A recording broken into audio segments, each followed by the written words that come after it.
Did you know that in this family, there's a golden retriever who's been running a secret therapy business?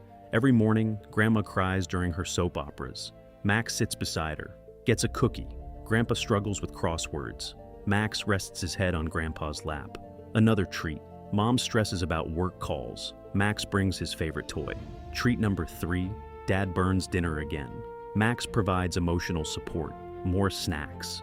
The kids fight over video games. Max plays mediator. Even more treats. This dog has been collecting payment from everyone. He's not emotional support. He's a snack entrepreneur.